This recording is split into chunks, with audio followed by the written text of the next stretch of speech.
성숙함을 위해서 오늘은 섬김이란 제목으로 함께 은혜의 말씀을 나누고자 합니다. 하나님 말씀 사도행전 2장 43절로 47절 말씀 우리 같이 함께 한 목소리로 합독하겠습니다.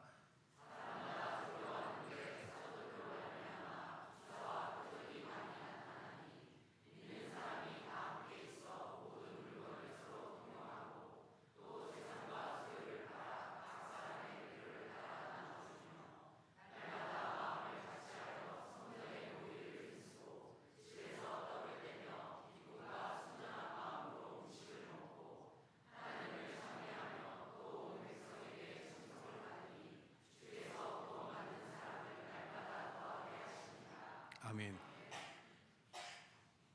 예수 그리스도의 이름으로 많은 그리스도인들이 이 세상의 많은 곳에서 봉사하며 섬김의 삶을 살아가고 있습니다. 그 모습들은 굉장히 다양하고 우리가 이런 삶까지도 가능하겠냐라는 그런 부분까지도 그런 삶의 일들을 본인의 어떤 소명으로 깨닫고 헌신하는 많은 분들을 보게 됩니다. 제가 알고 계신 분 중에 한 분은 이제 같은 교회에 암 환자가 생기시면 이렇게 음식들을 이렇게 건강하고 또 이렇게 몸의 회복을 도울 수 있는 그런 음식들을 준비해서 매일 이렇게 갖다 드리고 또 그릇이 나오면 또 치웠다가 또 갖다 드리는 사역들을 다양하게 하고 있고, 또 본인 교회 성도님들이 아니더라도 본인이 알고 있는 분들을 통해서 그런 분들이 있다면 열심히 이렇게 일을 하면서 벌어들이는 물질로 이렇게 귀하게 위로의 삶들을 나누고 있습니다. 이러한 부분들은 단지 이렇게 음식을 나누는 걸로만 끝나는 것이 아니라 암이라는 질병 앞에 어떤 죽음이란 두려움, 또 삶이 느끼는 어떤 그런 공포와 또 질병과의 싸움의 그런 길에서 느끼는 것은 외로움이거든요. 왜냐면 나만 지금 질병에 걸려 있고 나만 싸우고 있다는 생각을 하고 있고, 나는 아파서 잠을 못 자고 있는데 내 옆에 있는 가족은 코를 골면서 자요. 그거 어쩔 수가 없어요. 왜냐면 그분도 삶을 살아가야 되니까.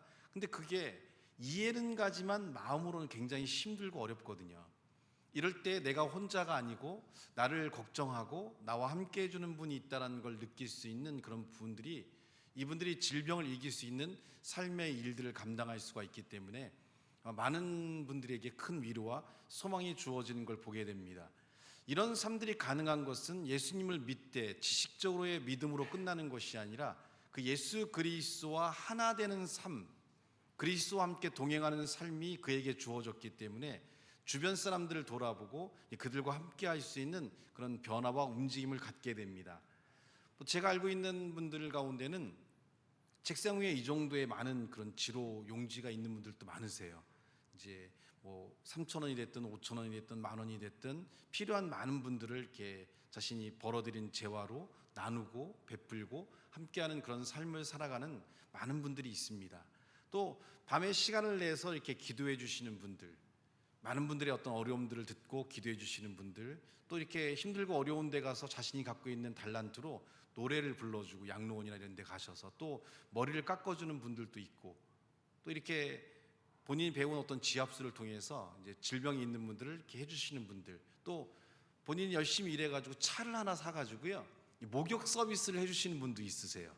차에 이제 이렇게 물을 데필 수 있는 것들이 있어서 이렇게 목욕이 어려우신 이제 질병을 오랫동안 누워 계신 분들을 그 집 앞까지 차를 갖고 가서 그분을 모시고 차 안에 들어가서 이제 거기서 목욕을 시켜드리고 다시 이렇게 넣어드리는 이제 그런 삶들을 감당하는데, 누가 시켜서가 아니라 자신이 기쁘고 즐거워하는 이 세상에 필요한 것들을 찾아서 움직여지는 그런 모습들을 보게 됩니다.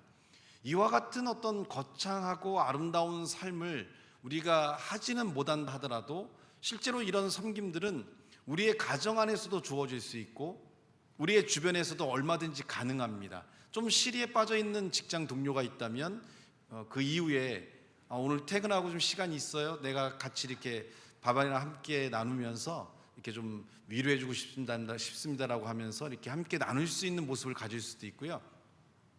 가정 안에서의 이런 좋은 모습, 비전스쿨에서 아이들을 가르치는 가운데서 이제 부모와 자녀와의 관계, 그리고 이제 부부와의 관계, 이런 부분들을 가끔씩 얘기할 때가 있는데, 그래서 이제 한 아이와 함께 이제 부모 자녀 관계를 얘기하다가 이제 우연하게 이제 그래 엄마 아빠는 잘 지내시냐라고 했는데 한 아이가 그런 얘기를 하더라고요. 지내도 너무 진하게 잘 지내요. 그 뭔 소리야 그랬더니 방에 있다 문 열고 나오면 이게 드라마 같은 걸 이렇게 볼 수 있잖아요. 제가 이제 우리가 의리로 산다고 했는데 의리로 사는 사람들은 드라마 절대 같이 안 봐요. 부인은 방에서 이제 카톡이나 이렇게 뭐 이렇게 핸드폰으로 보고 남편 혼자 보거나 남편이 방에 들어가 침대에 누워서 뭐 유튜브 보거나 이렇게 되는데 이 엄마 아빠는 거실에 딱 앉아서 아주 딱 끌어안고 드라마를 보신대요. 우리가 보통 이제 영화에서 나올 수 있는 이렇게 어깨동 팔짱 끼고 이렇게 부인을 옆에 두고 이렇게 보는 그 얘기 들었을 때 굉장히 기분이 좋았어요. 왜냐하면 실제로 그렇게 드라마를 보는 경우가 없거든요. 그렇게 드라마 보세요? 뭐 손을 그렇게까지 뭐 경기 일으킬 필요는 없어요. 뭐 그게 그렇게 경기 일으킬 건 아니니까. 한정 기사님도 그렇게 봐요? 이렇게 끼고? 그러니까 같이는 보지, 그렇죠. 같이는 각자는 보지만 이렇게까지 안 보잖아요. 큰일 나는 거예요. 헌희 기사님이랑 그게 가능해요? 회개하셔야 돼요. 왜 가능하지 않아요? 가능해야죠. 일상적으로는 이제 사실은 그게 쉽지가 않은데 이제 같이 드라마를 보면서 이렇게 어깨동무하고 같이 볼 수 있다는 것이 갖는 가장 큰 능력은 일단 두 부부가 좋은 마음과 좋은 그런 어떤 심리적인 거리가 굉장히 멀지 않고 가깝게 있다는 그런 것과 함께 두 번째는 자녀들에게 앞으로 어떻게 살아갈 것인가에 대한 명확한 방향을 보여준다는 거죠. 이런 엄마 아빠의 모습을 보면서 성장한 이 아이들은 결혼한 이후에 어떤 삶의 모습을 보여줄까요? 드라마는 팔짱 끼고 보는 거야. 이게 그냥 일상적인 거죠. 그런 모습을 보지 않은 경우에는 절대 그런 어떤 모습이 나올 수가 없지만 이런 것들을 오랫동안 보고 성장한 아이들은 자연스럽게 그런 스킨십이 가능하고 같이 공유하고 또 아이와도 그런 스킨십을 가능하게 하면서 이런 좋은 삶의 모습을 갖는 그런 움직임들을 갖게 되기 때문에 자녀들에게는 굉장히 그런 의미가 있는 그런 모습들을 보여주게 되죠. 그래서 이 가정의 이 아이들은 크면 굉장히 아름답겠구나. 이 아이들도 이런 엄마 아빠의 모습처럼 이런 삶들을 이룰 수 있겠구나라는 생각을 이제 하게 되죠. 이것도 섬김이거든요. 아내를 사랑하고 남편을 사랑하는 그런 삶에서 이제 그런 것들이 가능한. 근데 물론 뭐 통계상으로는 최근에 남자들이 이제 목 디스크에 많이 걸린다고 그래요. 왜냐하면 아내가 팔베개를 원해가지고 밤새 아내가 팔을 넣다 베고 이렇게 하고 이렇게 자다 보니까 남자들이 어깨 통증, 목 디스크가 굉장히 많다고 그래요. 그건 너무 무리한 행동이라고 저는 생각을 하고 그건 안 돼요. 잠은 혼자 자야지 편하게 자고 다음날 회복해 할 수 있는 것이지 밤새 이거 해달라고 그러면 이게 사랑이 아니라 이건 집착이고 이건 괴롭히는 거예요. 그럼에도 불구하고 그거를 10몇 년, 20년간 하신 부부가 우리 교회도 있어요. 한번 오셔서 목사님 너무 아프다고 하길래 이제 그거를 하라고 했더니 이제 그렇게 안 하면 부인이 잠을 못 자서 어쩔 수 없이 하는데 목사님 저의 고통과 아픔 너무나 큽니다. 저 어떻게 살아야 되나 이렇게 상담한 분이 계세요. 그래서 그랬어요. 그러면 왼팔로 재워. 오른팔이 힘드니까 이제 그렇게 제가 얘기했는데 여튼 삶의 움직임을 갖고 이렇게 함께 할 수 있는 그런 마음을 갖는 것. 섬김이라는 게 굉장히 크고 어떤 막 그렇게 거창한 것들이 아니라 우리가 보고 느껴진 부분에서 진심을 다하고 마음을 다하고 그리고 그 마음이 다하는 곳에는 행위가 함께 따라오기 때문에 그런 삶들이 주어지는 곳에는 많은 변화와 아름다운 일들을 이루게 됩니다. 이렇게 그리스도와 하나 되면서 우리가 봉사와 섬김을 하는 삶을 갖게 되면 이런 봉사는 혼자 할 수 있는 것들이 아니라 다른 사람과 함께 하면서 사람과 연합하는 능력을 얻게 돼요. 한번 따라해 볼까요? 사람과 연합하는 능력을 얻게 된다. 다 일하는 방식이 다르고 생각하는 방식이 다르지만 함께 일하다 보면 내 생각을 꺾는 훈련도 하게 되고 상대방의 주장을 받아들이는 것도 우리가 배우게 되면서 이렇게 사람과 사람들이 연합하는 능력을 얻게 됐을 때 우리는 모든 사람과 더불어 함께 할 수 있는 일들을 만들어내는 또 그런 마음의 넓이와 깊이를 갖는 능력들을 얻게 돼요. 이런 과정들이 우리 가운데 주어지다 보면 당연히 상대방을 받아들이고 상대방의 어떤 것들을 내가 이해하고 함께 하려는 삶을 갖다 보면 내 자아와 욕구가 우선시 되는 것보다는 타인의 필요에 집중하는 능력을 얻게 돼요. 한번 따라해 볼까요? 타인의 필요에 집중하는 능력을 얻게 된다. 삶이 가장 아름다우고 능력이 있을 때는 타인의 필요에 집중할 때예요. 카톡에 쓰세요. 타인의 필요에 집중하는 삶을 살자. 부모의 아픔과 고통이 보이지 않는 것들은 여러분이 타인과 공감하는 능력이 떨어지기 때문에 그래요. 자녀의 삶에 대해서 여러분이 헌신하지 않는 이유도 타인의 필요에 집중하지 않기 때문이거든요. 직장의 동료들이 힘들고 어려워도 보이지 않는 이유가 타인의 필요에 집중하지 않기 때문에 그래요. 예수 그리스도는 타인의 필요에 집중했어요. 그래서 자신의 삶을 내줬고 나는 너희에게 떡으로 피로 내 모든 걸 다 내어준다라는 고백은 타인의 필요에 집중해서 그들의 삶을 아름답게 만들고 그들의 삶을 움직이는 일들을 이루기 위해서거든요. 이런 타인의 필요에 집중하려면 타인의 필요에 따라서 움직이는 삶의 성숙이 필요해요. 그러니까 남을 위해서 안 사는 거죠. 나 열심히 살고 있습니다. 자신만을 위해 열심히 사는 삶은 가치가 없어요. 결국 그 삶은 외롭게 되고 나중에 시간이 지나게 되면 혼자밖에 남지를 않아요. 타인의 필요에 따라서 움직이게 되면 가족들이 많이 모이게 되고 직장의 동료들도 많이 모이게 되고 많은 친구들이 여러분 옆에 존재하게 되고요. 여러분의 주변에는 많은 사람과 더불어서 하하호호 즐거운 삶의 일들을 만들어 간다는 겁니다. 저 같은 경우에도 꼭 영적인 신앙적인 걸 떠나서도 개인적으로 이렇게 만나는 분들이 굉장히 많은데요. 오랜 시간이 지나고 오랜 시간 함께 하면서도 그 관계가 굉장히 좋고 행복하고 많은 걸 챙겨주는, 실제로 뭐 이렇게 반찬을 챙겨주시는 분도 계시고 이렇게 음식을 더 준비해 주시는 분도 계시고 뭐 그렇게 하지 않을 관계임에도 불구하고 그런 움직임을 갖는 분들이 많아요. 왜냐하면 타인의 필요에 집중했기 때문에, 그리고 그런 삶들을 살아왔기 때문에 그런 것들이 가능한 일들을 이루게 되거든요. 삶의 성숙은 타인의 필요가 느껴지고 볼 수 있을 때 우리는 인간적으로 인격적으로 성숙했다라고 얘기할 수 있어요. 한번 따라해 볼까요? 타인의 고통과 아픔이 느껴질 때 우리는 영적으로 육적으로 성숙했다고 할 수 있다. 느껴짐에도 불구하고 외면하는 경우도 많아요. 왜냐하면 자신의 욕심과 자신의 자아가 우선시 되기 때문에 우리는 베풀고 나누는 것들에 대한 기쁨과 소망을 갖는 것들이 중요한데, 그런 것들이 안 됐을 때는 삶은 힘들고 어려운 삶이 되고 결국은 우리가 느끼는 나 목사님 외로워요. 세상이 혼자 된 것 같아요. 왜냐하면 타인과 함께 살아가지 않기 때문에 혼자라는 걸 느낄 수밖에 없는 거죠.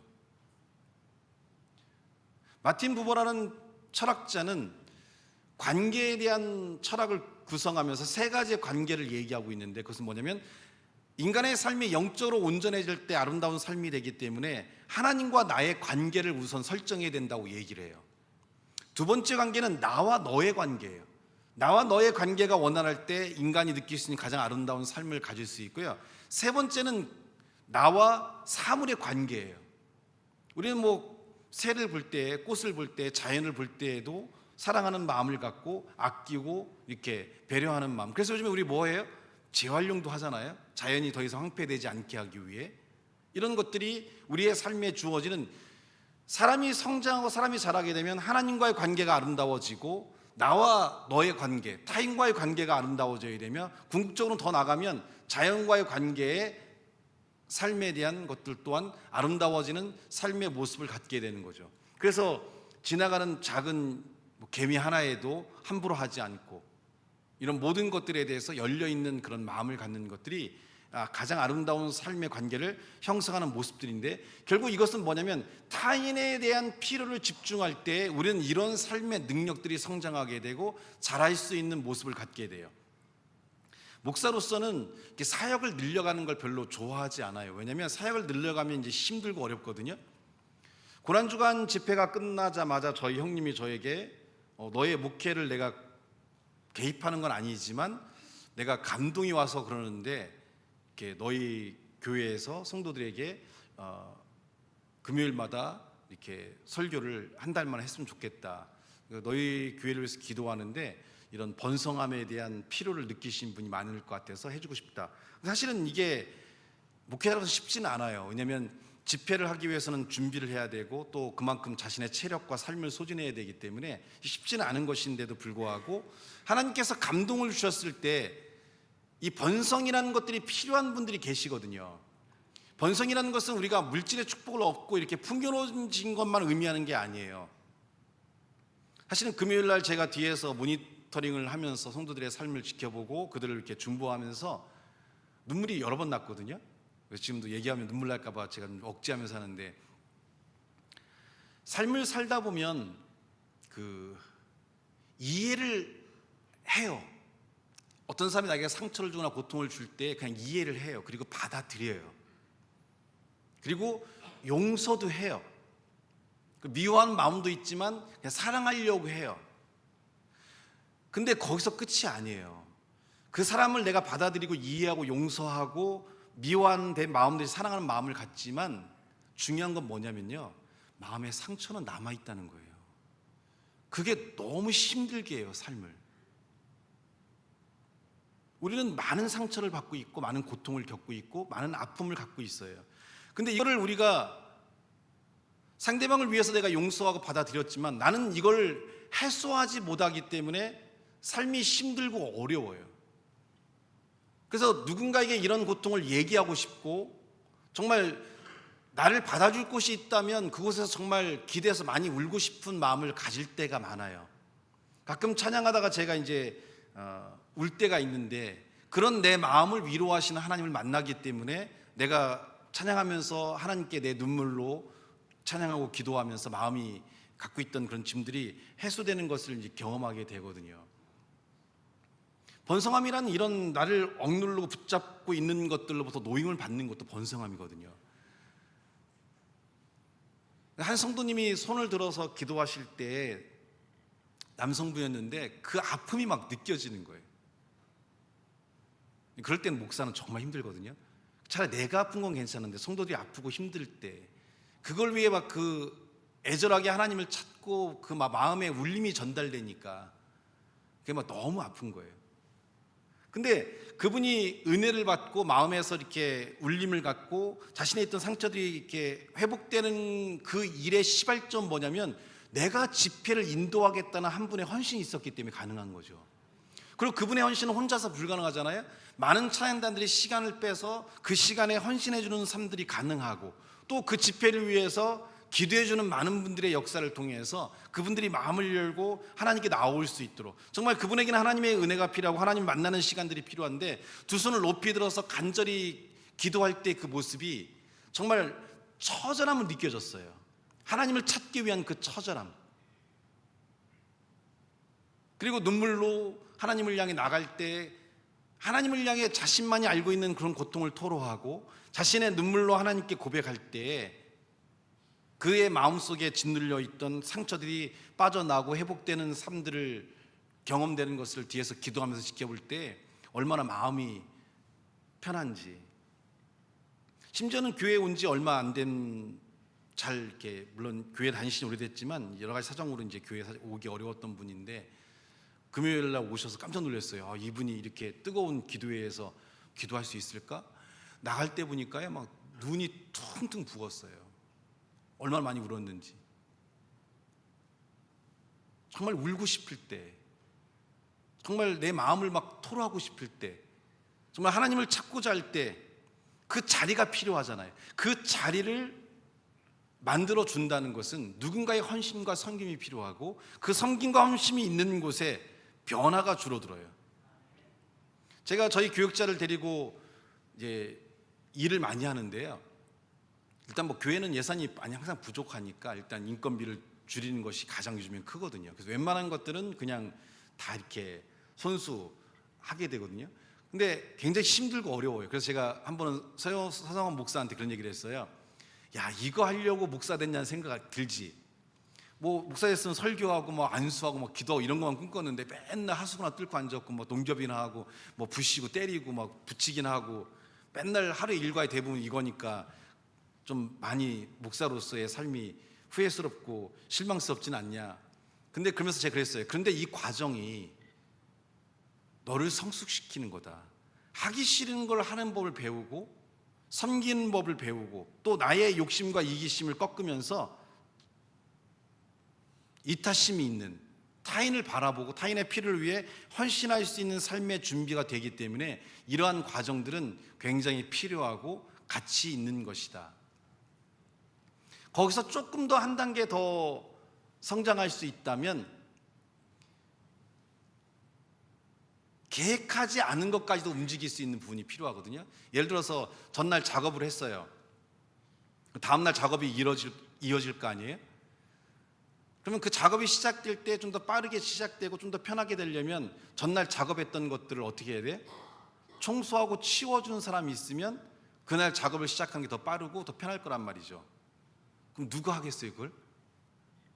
전날 작업했던 사람들이 해야죠. 전날 작업했던 목사님 중에서 그 일찍 나올 수 있는 사람이 있을까요 없을까요? 없어요. 저밖에는. 왜요? 일단 늙어서 일찍 일어나거든. 난 하루에 6시, 5시 반이면 시작한단 말이에요. 근데 교역자들이 새벽 1시, 2시까지 일하다가 들어갔으니까 못 일어날 수가 없어요. 지치기도 하고. 그러면 누군가는 움직여야 되니까 빗자루를 들고 와서 아침에 그런 부분들을 정리해주고 짐을 좀 옮겨주고 나눠주면 그날 일하는 사람이 필요한데, 이러려면 뭐가 필요해요? 나를 사랑하는 마음, 이기심과 욕심을 이기지 않으면 움직이기가 어려워요. 근데 이타적인 마음, 상대방을 위해 필요를 채워주고 상대방을 더 아름답게 하기 위한 그 삶의 기쁨을 누리는 순간부터 우리는 삶의 인생관이 바뀌고 삶을 바라보는 관점이 바뀌고 우리에게 주어진 모든 것들이 새롭게 되는 아름다운 일들을 이루게 된다는 거예요. 중학교 2학년짜리 그 여학생이 그런 얘기를 해요. 아직 어리니까 12시까지 집회하면 힘들지 않아? 그랬더니 하는 말이, 목사님 그런데요 스트레스가 다 날아간대. 막 뛰고 찬양하고 막 소리질러 기도하니까, 사실은 중학교 2학년 중2병이라고 하잖아요. 이때 아이들은 스트레스가 굉장히 압박이 엄청 심해요. 새로운 환경을 적응해야 되고 부모와의 어떤 갈등도 주어지게 되고 미래에 대한 꿈을 가져야 되는데 꿈도 없고 뭔가에 대한 삶의 기대감 많고 이런 것들이 자신의 삶에 주어지는 그런 스트레스를 압박하는데, 이렇게 막 마음껏 뛰고 찬양하니까 스트레스가 사라진다고 그래요. 그래서 성공했다 집회가 너희들을 위해서. 근데 그걸 위해서 뭐가 필요해요? 그 장을 만들어주는 사람들이 필요하다는 거죠. 자신을 바라보는 게 아니라 타인을 바라보는. 행복한 가정을 원한다면 행복한 가정을 위해서 타인의 필요를 채워준 자들이 필요해요. 직장 안에서도 타인의 필요를 채워준 자들이 필요하고 교회 내에서도 타인의 필요를 채워준 자들이 필요하고, 이런 것들이 움직여질 때 여러분 주변은 여러분으로 인해서 행복할 수 있고 여러분 주변에 많은 사람들이 여러분을 통해서 많은 변화와 일들을 감당할 수 있게 돼요. 당연한 거란 인식을 갖는 게 필요해요. 이 삶은, 따라해봅시다. 이 삶은 나에게는 당연한 것이고 나의 십자가이다. 부모를 짊어지고 사시는 분들도 있을 거고요, 형제를 짊어지고 사시는 분도 있을 것이고 자녀를 짊어지고 사시는 분도 있을 거예요.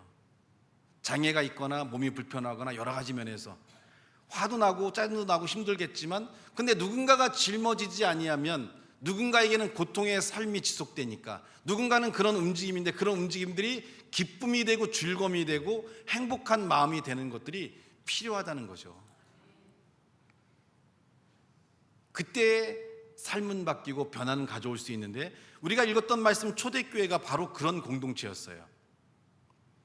44절 말씀 보니까 믿는 사람이 다 함께 있어 모든 물건을 서로 통용하고 또 재산과 소유를 팔아 각 사람의 필요를 따라 나눠주며 날마다 마음을 같이하여 성전에 모이기를 힘쓰고 집에서 떡을 떼며 기쁨과 순전한 마음으로 음식을 나누고 하나님을 찬미하며 또 온 백성에게 칭송을 받으니 주께서 구원받는 사람을 날마다 더하게 하시느니라. 하나님께 영광을 돌리는 삶뿐만 아니라 온 백성에게 칭송을 받았다. 한번 따라해 볼까요? 나는 온 가족에게 칭송을 받고 나의 직장에서 칭송을 받고 내가 만나는 모든 사람으로부터 칭송을 받는 자로 바뀌어야 된다. 어차피 살아가는 삶이고 어차피 살아가야 될 직장이고 어차피 내가 가야 될 가정이라면 그 가정에서 여러분의 존재로 인하여 기쁨과 소망을 갖는 삶의 능력을 갖는 것들이 여러분 가운데 필요하다는 이 확고한 믿음과 삶의 자세를 갖는 게 필요해요. 초대교회가 뜨거웠고 많은 사람들이 초대교회를 통해 구원받았던 이유는 은혜를 받고 하나님의 역사를 경험한 자들이 자신의 재산과 소유를 팔아서 헐벗고 가난한 자들을 위해 그 필요를 따라 나눠줬다라고 했어요. 타인의 필요를 공급하는 거죠. 타인의 필요를 느끼는 거고, 이걸 느끼지 않고 살아가는 삶은 세월이 지날수록요 외로워요. 고독해요. 실존주의 철학에서 인간의 실존을 규정할 때 인간은 불안하고 고독하고 외로운 존재라고 규명하고 있는데, 그것을 신에 대한 귀의를 통해, 키에르케고르는 신에 대한 귀의를 통해서 그걸 해결해 보려고 했는데, 저는 그것만으로 안 된다고 봐요. 그래서 저는 뉴 실존주의가 필요하고, 뉴 실존주의 창시자 표적은 박사가 있어요. 무술하게 남는데, 그 사람은 뭘 중요하냐면 하나님에 대한 귀의를 통해 삶의 변화를 갖는 게 맞는데, 그게 뭐냐면 바로 예수 그리스도의 삶을 통해서 타인의 필요를 공급하는 십자가의 의미가 바로 그거잖아요. 하나님과의 관계를 통해 이웃에게 내 몸을 내어줄 수 있는, 하나님을 사랑했으면 이제 이웃을 사랑하는 이 계명을 통해 내 삶을 타인에 대한 필요를 나눠줄 때 인간이 갖고 있는 불안과 고독감과 두려움과 이런 것들은, 외로움은 다 사라져버리는 거죠. 사람이 혼자 존재하기 때문에 외롭고 고독한 거예요. 함께 존재하고 함께 살아가고 함께 베푸는 삶이 되어질 때 사람의 삶이 느끼는 기쁨과 행복감은 굉장히 크고 굉장히 아름다운 거예요. 그 삶이 오늘 우리에게 있어야 될 삶입니다. 초대교회의 뜨거웠던 점은 은혜를 받은 자들이 자신의 삶을 나눠서 가난하고 헐벗고 병든 자들을 위해 섬기고 나누는 삶을 가졌을 때 그들의 공동체는 뜨거웠고 그들의 공동체는 힘이 있었으며 많은 하나님의 아름다운 역사와 능력들을 이루는 놀라운 삶의 역사를 가져왔다는 겁니다. 마태복음 20장에는 예수님을 따르던 제자의 어머니가 어느 날 얘기하기를, 나의 이 두 아들을 주의 나라에서 하나는 주의 우편에 하나는 주의 좌편에 앉게 명하여 달라고 얘기합니다. 그때 예수님께서는 마태복음 20장 26절 27절 말씀에 보면, 우리 26절부터 보여주시겠어요? 같이 한번 읽어보겠습니다. 시작.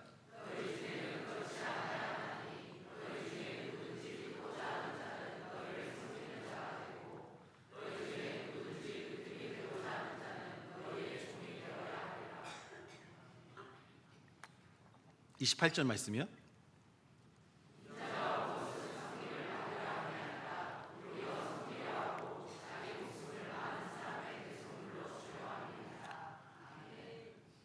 금요 기도회부터 제가 좀 셔츠를 좀 바꿔서 입으려고 그래요. 이제 클러지 셔츠라고 보통 얘기하는 거고요. 원래 그 18세기에는 클러지 셔츠가 맞고요. 이제 최근에는 이제 로만 칼라 셔츠라고 해서 이제 신부들이 보통 목에다 이렇게 하는 게 있잖아요. 이렇게 해서 가운데 하얀 게 들어간 거. 원래는 그게 천주교계 아니에요. 스코틀랜드 장로교에서 시작된 거고, 그거를 이제 천주교에서 이제 일상복으로 바꾸면서 그걸 받아들인 건데, 그래서 한국 기독교에서 이제 그거를 이제 기독교 건데 왜 니네가 하냐, 뭐 특허권을 걸었다가 이건 뭐 보편적인 거니까 안 된다 해서 이제 패소를 당하긴 했지만, 신부들이 하고 있는 그거는 원래는 신부들 게 아니라 장로교 목사들의 저거예요. 보통 그 당시에도 이렇게 와이셔츠 Y자에다가 이렇게 넥타이를 매는 것들이 장로교 목사의 이제 권위였거든요. 그 당시에는 와이셔츠가 Y 모양이잖아요. Y 모양의 셔츠, 이 넥타이를 매는 건 특권층, 권력 있는 사람만 하는 거였기 때문에 이제 목사들이 이렇게 함으로써 어떤 권위와 이런 걸 보여줬는데, 스코틀랜드 장로교의 목사들은 하나님의 말씀을 깨닫고 보니까 우리가 주의 종이 되고 성도들의 종이 되어야 된다는 그런 마음으로 이런 권위를 이제 벗어야 된다는 마음으로 이걸 풀어헤치고요, 일상복으로 바꾼 게 이제 그냥 이렇게 내기 이렇게 없는 이렇게 평범한 것을 해서 이제 일반적인 일상복으로 입었던 게 이제 클러지라고 보통 얘기해서 클러지 셔츠라고 보통 합니다. 제가 바꾸려고 하는 건 찬양인도 할 때 목에 힘을 많이 주고 기도할 때 하는데 이게 너무 이제 목을 조이니까 좀 불편한 감이 있어서 목을 좀 자유롭게 개방을 하고 하면 더 좋을 것 같아서 그래서 일반 셔츠를 입고 해도 괜찮겠다 이렇게 지금 생각도 하고 있고 여러 가지 고민을 하고 있는데 그래도 좀 목사는 좀 목사다워야 되는 것들이 있으니까 이제 클러지 셔츠를 입으면 되겠고 그래서 한국 목사들은 이제 신부와 똑같은 그런 이제 모양이니까 좀 그래서 그걸 가운데 거기에다가 십자가의 모양을 넣어가지고 이렇게 좀 바꾼 그런 형태를 이제 갖게 되거든요. 스코틀랜드 장로교 목사들이 하나님의 말씀을 깨닫고 보니까 나는 목사로서 권위 있는 자가 아니고 나는 성도보다 위에 있는 자가 아니고 나는 성도를 섬기기 위해 존재한 자니까 그냥 나는 이런 권위를 내보내겠다 생각으로 넥타이를 풀러 던지고 와이셔츠를 던지고 그냥 일반적으로 이렇게 그냥 입을 수 있는 그런 복장으로 바꾸면서 이제 목사의 삶이 무엇인가에 대한 그런 방향성을 이제 설정했거든요. 오늘 예수의 제자의 어머니는 뭐라고 하냐면 당신이 나라가 임할 때 내 아들은 오른쪽에 내 아들은 왼편에 이제 목사님 예수님께 자신의 자녀들의 어떤 위치와 이걸 설정하는 그런 모습을 보여줄 때 예수님은 이렇게 얘기합니다. 누구든지 크고자 하는 자는 너희를 섬기는 자가 되어야 된다. 따라합시다. 크고자 하는 자는 존중을 받고자 하는 자는 우선적으로 섬기는 자가 되어야 된다. 권위를 갖는 게 존중받는 게 아닙니다. 누군가를 섬기고 누군가를 헌신하잖아요. 그러면 상대방이 여러분을 존중하게 돼 있어요. 이 자식들이 크더니 부모를 무시하네? 아니죠. 자녀를 섬기고 자녀를 위해 여러분의 삶을 내어주게 되면 자녀들이 그 부모의 사랑에 감동을 얻어서 부모를 존중하게 돼 있어요. 함부로 하지 않아요. 물론 지금에 와서는 비전스쿨 아이들이 커서 이제 목사에게 덤비려고 하는 마음을 가질지 모르겠지만 한참 아이들이 막 방황하고 힘든 그런 중고등학교 시절에도 제가 그렇게 호되게 훈련을 시키고 했음에도 불구하고 덤비는 아이들이 한 명도 없어요. 무서워서 안 덤빌 수도 있고 맞을까 안 덤빌 수도 있고 목사님 유도 3단, 합기도 3단, 태권도 3단, 도합 9단이라는 이런 유언비도 돌긴 해서 근데 어느 날 보니까 싸움을 정말 잘하긴 하더라. 애들 때리는데 정말 개패시 패더라. 뭐 이런 걸 경험해갖고 애들이 저에게 안 덤볐나는 모르겠지만 중요한 건 아이들에게 진심으로 대했다는 거죠. 아이를 사랑하고 아이를 존중한. 그러면 이 아이들도 저를 존중하게 되고 저와 함께 삶을 살아갈 수 있는 그런 권위를 인정하고 존중하는 마음이 되거든요. 부부간에도 마찬가지고 부모자녀간에도 마찬가지고 직장에서도 마찬가지고요. 여러분이 존중을 받고자 한다면 먼저 섬기는 자가 돼야 돼요. 그 삶이 여러분을 성장시키고 아름다운 삶을 만들 수 있기 때문에 옆 사람의 손 한번 붙잡고 머리를 숙여서 얘기해 볼까요? 존중합니다, 사랑합니다 한번 해봅시다.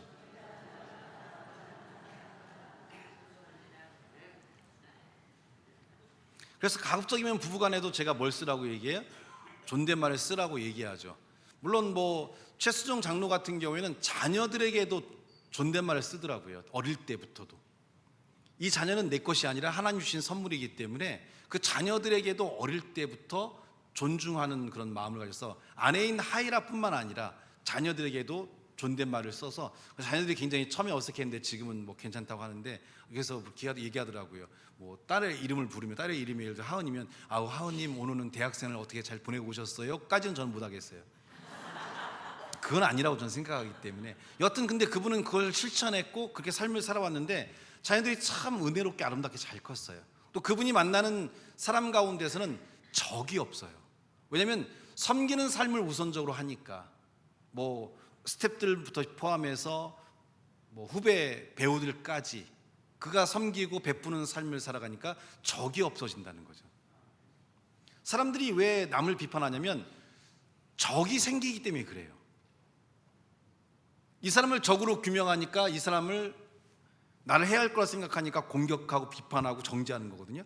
여러분에게 공격과 비판과 정죄가 없어진다는 것은 적이 하나도 없다는 거예요. 적이 없다는 건 어떤 거냐면 여러분이 모든 사람을 섬기는 마음으로 살아가게 되면 적은 사라집니다. 어느 날 여러분들이 힘들어지면 목사를 적으로 만들어요.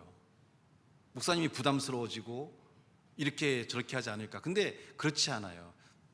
그리스의 마음을 갖고 있는 그리스도인들은 그냥 여러분의 모습이 어떠냐를 신경 쓰지 않아요. 그냥 그 모습 그대로 받아주고 사랑하게 되는 거죠.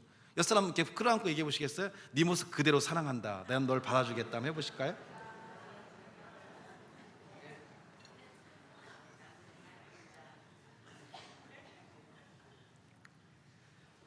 타인의 필요를 충족하는 것은 쌍방적이 되는데, 저희 형님이 정말 땀을 흘리면서 막 나올 때 보면 뭐 흥건하거든요, 땀이.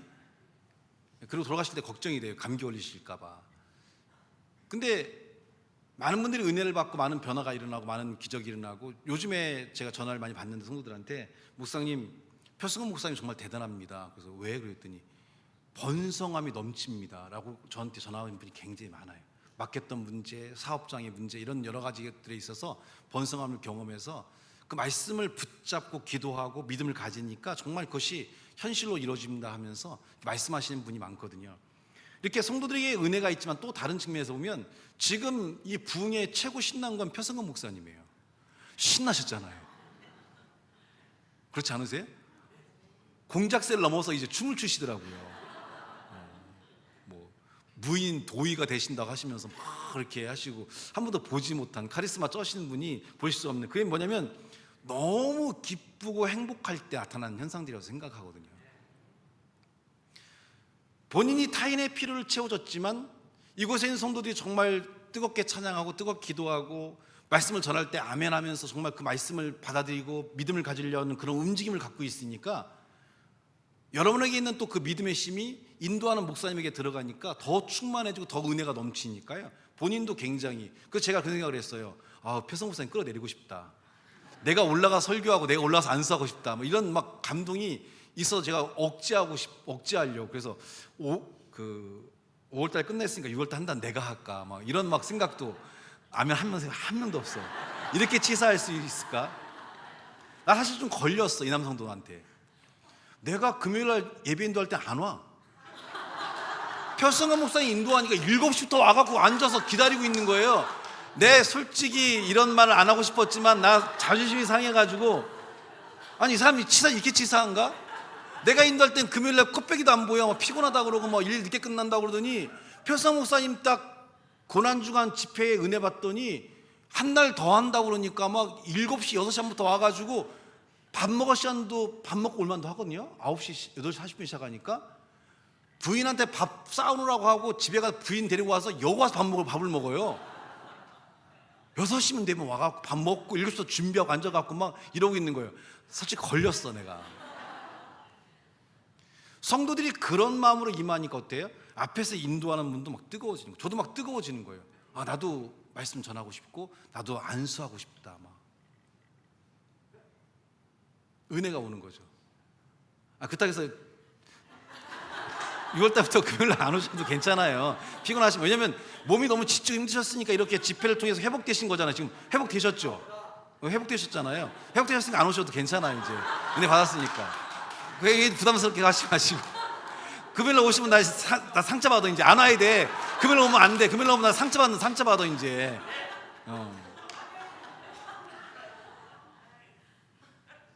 근데 그런 열정으로 오시니까, 앞에 인도하신 분도 막 그런 성도들의 막 열정이 밀려오니까 막 뜨거워지는 거죠. 저도 막 뜨거워지는 거예요. 막 뒤에서 보는 것만으로도. 한 사람의 필요를 채우면 그 필요가 결국 나한테 또 밀려와요. 같이 이렇게 공유되고 함께하는 마음이거든요. 말씀을 이렇게 전하지만 여러분이 이 말씀을 믿고 은혜를 받아서 바뀌면 그 받은 은혜들이 저한테 오는 거죠. 와, 하나님 정말 대단하다. 성도들의 믿음 대단하다. 어떻게 이걸 이겼을까? 어떻게 이걸 싸웠을까? 어떻게 이 믿음으로 견뎌냈을까? 그 믿음들이 또 밀려오니까 또 힘을 갖고 용기를 갖고 또 움직일 수 있는 삶의 모습을 갖거든요. 타인의 필요를 채운 건 결국 그 타인에 의해서 내가 또 채워지는, 동시에 나의 삶이 또 번성하고 풍성해지는 은혜를 가져오게 돼요. 일방적으로 준다고 생각하지만 그렇지 않아요. 여러분이 일방적으로 줬다고 생각하는 그것이 결국은 여러분들에게 돌아와요. 제가 제 딸을 위해서 이렇게 오랜 시간 키워서 이제 벌써 30이 가까운 나이가 되니까 딸 아이가 저에게 도움이 되고 많은 걸 채워주고 필요한 것들을 이렇게 이루어주는 것들을 갖게 돼요. 어릴 때는 제가 여행을 다녔는데 지금은 이제 휴가 때가 되면 지가 계획을 세우고 지가 돈을 다 내고 아빠는 따라오기만 해. 호텔도 밥도 내가 다 준비했어. 가서 이제 예약한 식당 가 밥도 먹고 그냥 전 쫄랑쫄랑 가방 메고 따라다니고 있어요. 아무것도 못하고. 근데 크니까 내가 어릴 때 채워졌던 것들이 이제 채워지기 시작한다는 거죠. 여러분의 움직임은 결코 헛된 게 아닙니다.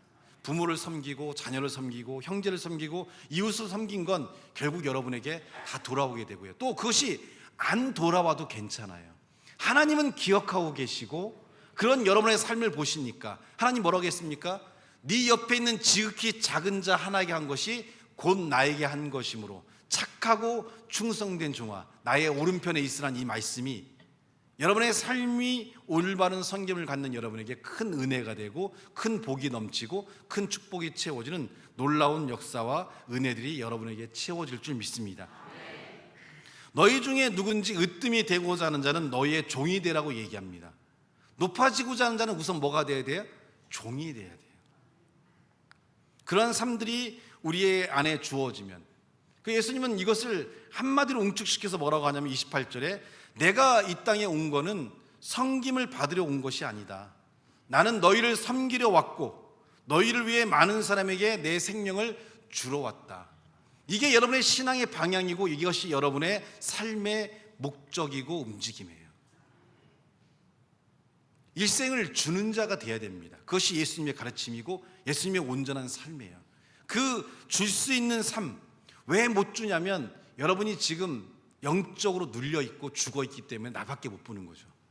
성숙이 필요한 거는 나만 바라보던 삶에서 타인의 필요와 타인의 삶을 느끼고 바라볼 수 있을 때 우리는 성숙되었다라고 볼 수 있는 거예요. 제가 오늘 아침에 박종영 성도님을 이렇게 만나자고 그래서 제가 도움을 구했어요. 우리 고3 이제 졸업을 앞두고 있는 아이들에게 진로 지도를 하고 있는데 우리 신미사님의 첫째 아들인 정윤이가 이렇게 좀 깔끔하기도 하고 또 음식 맛도 좀 있고 또 그런 것에 대한 꿈을 갖고 있어서 이렇게 제가 이제 길을 좀 그쪽으로 가자 그래서 나중에 협동조합을 만들어서 이렇게 다인이도 그렇고 너도 그렇고 이렇게 전문거를 만들어서 많은 아이들이 그런 꿈을 갖고 있는 기회를 주고 기업을 만들어 가지고 많은 사람들도 또 도와줄 수 있는 그걸 했으면 좋겠다. 나중에 원하는 거는 이렇게 아예 그냥 그런 먹거리 타운 하나 만들어 주는 게 제가 꿈이에요. 거기까지 갈 수 있을지 그 전에 죽을지는 알 수는 없지만 여튼 다윤이가 이제 시작해서 잘 되고 있고 정윤이도 이제 그런 요리에 대한 사실 좋은 요리를 먹으면 기분이 좋지 않아요, 여러분? 좋은 사람과 좋은 요리를 먹으면 더 좋잖아요. 근데 먹을 게 없잖아요. 요즘에 다윈의 빵을 먹는데 빵을 매일 먹을 수는 없잖아요. 배 나온 거 보십시오. 살을 빼야 되는데 제가 다윈에 가끔씩 갈 때가 있어요. 뭐 부탁할 게 좀 있고 아니면 그냥 가다가 시원한 음료수를 마시고 싶을 때 잠깐 들릴 때가 있는데 시키지도 않는데 빵을 잘라. 일단 나는 그 테이크아웃에서 지금 영동 가는 게 잠깐 그거 들고 커피 먹어가면서 안 졸리려고 그렇게 가는 건데 빵을 쓸어놓고 이거 처먹고 가라고 해요. 그럼 먹잖아요. 그렇게 먹다 보면 배가 어떻게 되겠어요? 이 정상이 아니에요 지금.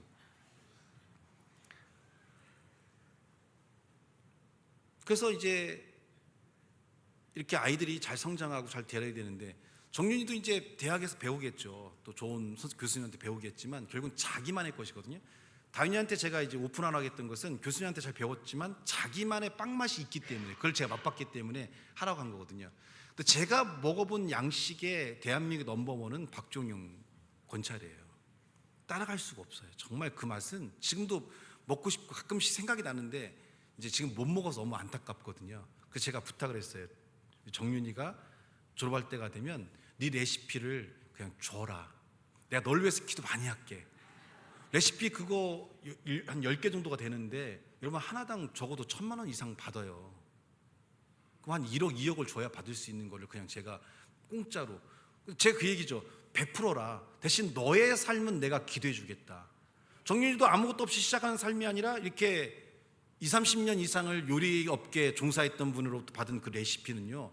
여러분 솔직히 먹어봤지만 박종영이 최고 아닙니까? 예. 조만간 맛볼 수 있을 거예요. 저는 중요한테 그랬어요. 빨리 늙으라고 그랬어요. 빨리 늙어서 지금 네가 하고 있는 일을 못하게 됐을 때는 너를 수석 셰프로 내가 임명해가지고 네 밑에 애들 몇 명 붙여서 이렇게 하겠다. 이렇게 이제 제가 얘기도 이제 비전도 주고 했는데 새로운 꿈을 꾸는데 그냥 시작하면 불가능해요. 근데 이렇게 먼저 그 길을 걸어갔던 사람들이 길을 안내해주고 오픈하기 전에 한 달 정도 그 레시피로 훈련을 시켜주고 맛도 봐주면서 이렇게 얘기했을 때 그 조언은 이 아이가 몇십 년을 얻을 수 있는 노하우를 한순간에 얻는 거잖아요. 이걸 줄 수 있어야 돼요. 근데 누가 주겠어요, 이거를? 제가 요즘에 그러거든요. 서성원 목사한테 너는 진짜 대박이다. 원래 목사의 능력은 엘리야를 엘리사가 따라다녔잖아요. 근데 엘리야가 어느 날 하늘나라로 올라가 버렸어. 엘리사가 뻥 쳤잖아요. 왜냐면 뭘 제대로 배우지도 못했는데 엘리야가 올라가니까 자기 스승이. 근데 엘리사가 뭐라고 하냐면 이렇게 부르는 거죠. 엘리야의 하나님, 엘리야의 하나님. 아직 나의 하나님은 안 됐어. 난 아직 그런 능력이 없어. 근데 말하기를 내가 나를 가르쳤던 스승 엘리야를 바라보면서 그 안에 역사했던 하나님을 바라보니까 엘리야의 하나님, 엘리야 하나님이라고 하면서 엘리야가 했던 것처럼 겉옷으로 물을 치니까 물이 나르기도 하고 물을 지나기도 하고 엘리야가 했던 능력을 그대로 한다는 거죠. 엘리야의 하나님이라 부르잖아요. 그럼 원래 목사들도 어떻게 은사를 만들기 시작하냐면 안수해 주신 목사님 뒤에서 성도를 받는 것부터 시작해요. 성도들이 안수 받다면 막 쓰러진 분들이 많으니까. 저도 저희 아버님 거 많이 받았고요. 저희 형님 거 따라하면서 많이 이렇게 성도들 잡아줬거든요. 그래서 제가 이제 밖에서 이제 모니터링하고 전반적으로 중보를 하고 있으니까 서상원 목사가 이제 따라다녀요. 박찬식 목사님하고 표성 목사님 다닐 때 그 교회 장로님들하고 같이. 그러면 그 안수할 때 성령의 역사가 엄청 강하잖아요. 그 옆에서 가장 가까이에서 그 은혜를 옆에서 경험하잖아요. 몸에 그게 스며 들어와요. 저도 그거를 몇십 년 했으니까 막 옆에서 받느라고. 그러다 어느 날 안수하니까 그게 역사가 일어나더라고요. 오, 되는구나. 막 그때 저도 놀래가지고 야, 이게 안수가 되는구나.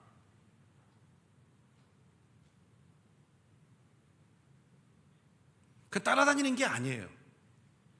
옆에서 막 그렇게 가면서 그 하는 순간에 그걸 보고 듣고 느끼고 나중에는 처음에는 그냥 성도들을 붙잡는 거에 급급하지만 조금 지나면 성령의 움직이심과 역사하심이 각 사람에게 어떻게 움직인가를 느끼기 시작해요. 그 느끼는 순간부터는 성령의 움직임을 따라갈 수 있는 그런 은사들이 만들어지기 시작하거든요.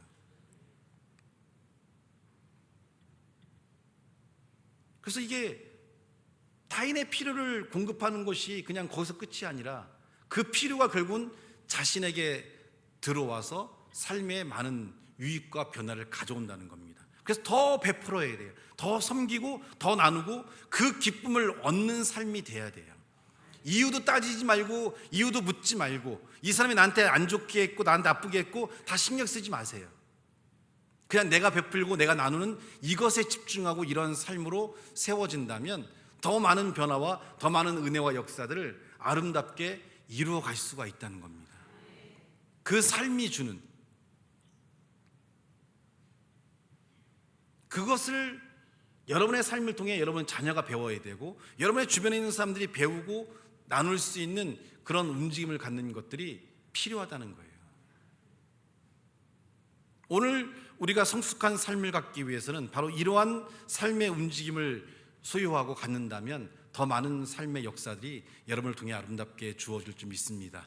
한 말씀만 더 하고 마칠까요? 따라합시다. 타인의 필요를 느끼고 공급하는 것이 가장 성숙한 영적인 삶이다. 허경영이라는 사람이 내 눈을 바라봐라는 이런 말을 했는데요. 그 눈 바라봐야 아무것도 없어요. 근데 여러분이 성령이 충만하면 타인의 필요를 느낄 수 있게 돼요. 그리고 그 느낌의 선한 움직임들은 그들의 삶을 세우게 되고 그들의 삶의 변화와 가치 있고 아름다운 역사들을 이룰 수 있는 능력이 채워진다는 거죠. 다윗이가 처음 시작할 때 불확실했어요. 내 빵이 먹힐 수 있을까 두려울까? 그때마다 제가 매일 얘기했어요. 네 빵은 내가 먹은 빵 중에 최고다. 내가 맛있다고 하면 이 땅에 맛없다고 하는 사람이 없을 것이다. 그래서 요즘에 아침에 싹쓸이가 많이 시작된다고 그래요. 늦게 온 빵이 없으니까 문 열기 전에 와서 줄 서 기다리다가 그냥 막 빵을 막 싹쓸이 해간대요. 왜냐면 맛있으니까요. 그럼 뭐가 필요할까요? 격려해 주는 자들이 필요해요. 필요의 공급을 채워줘야지. 네가 최고야, 네가 최고야. 부족했고 연약했지만 네가 최고라는 말에 더 용기를 갖고 더 용기를 가지면서 삶이 끌어올라와지죠. 근데 요즘에는 이제 그 얘기 안 해요. 다윤아 네가 빵 잘 만들어 안 해요. 희서가 더 맛있어. 그러면 희서는 다윤이의 아류작이거든요. 밑에 배우는 조수란 말이에요. 근데 요즘에는 내가 볼 때는 희서가 만드는 빵도 더 맛있는 것 같아요. 둘이 나눠서 만드니까 희서가 만드는 빵이 있고 다윤이가 만드는 빵이, 이런 빵 다윤이가 굉장히 싫어해요. 근데 현실은 받아들여야 돼요. 어쩔 수 없는 거예요. 칭찬과 격려, 그리고 여러분의 움직임은 많은 사람들을 살게 하고 변화시킬 수 있다는 확신과 믿음을 가지신다면 하나님의 크신 역사가 아름답게 이루어질 줄 믿습니다. 여러분 얘기할까요? 내가 너의 필요를 느껴서 너를 섬기는 자가 될게라고 한번 얘기 한번 해봅시다.